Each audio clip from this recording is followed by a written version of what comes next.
আসসালামু আলাইকুম everyone and welcome to my new blog. আশা করি তোমরা সবাই ভালো আছো। এটা আমার প্রথম ব্লগ যেখানে আমি ভয়েস দিচ্ছি। অবশ্যই তোমরা জানাবে কেমন লাগছে।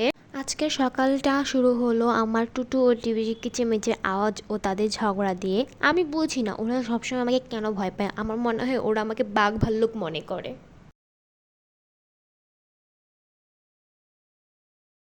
আজকে আম্মু সকালে শ্যামাই রান্না করছে, সেটা আমি খাচ্ছি। তারপর আমি একটু চিপস ভাজলাম। এই চিপসটা আমি ছোটোবেলায় অনেক খেতাম। তোমরা কে কে খেতে অবশ্যই কমেন্টে জানাবে। আর আমি বাইরে যাব, তাই এখন আমি একটু রেডি হচ্ছি। এটা আমার ফাইনাল লুক। আমি আর আমার বাবা মোটরসাইকেলে যাচ্ছিলাম বাড়ি যাওয়ার মাঝে। এই রাস্তাটা আমার খুব ভালো লাগে, দুপাশে সবুজ ক্ষেত আর গাছপালা, তার মাঝে রাস্তা, জাস্ট অসাম।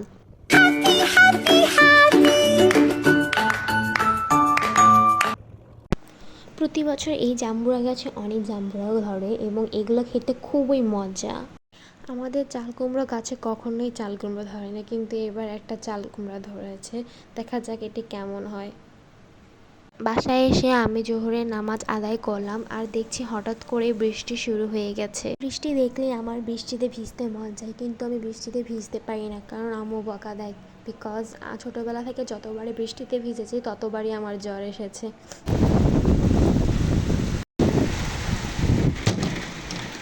বৃষ্টির দিনে লুডো খেলার একটা মজাই আলাদা। লুডো খেলতে খেলতে হঠাৎ আমার খিদে লেগে গেল অ্যান্ড দেখে বাসায় কেক আছে, তো সেটা আমি খেতে শুরু করলাম। আর কেকের সাথে আইসক্রিম, আহা, বলাই যায় না।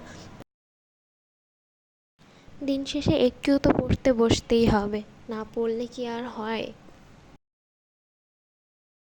আজকের চারটা খুব সুন্দর, তাই না? আজকের মতো এখানে। তোমাদের সাথে আবার খুব শীঘ্রই দেখা হবে ইনশাল্লাহ। Good bye everybody and take care.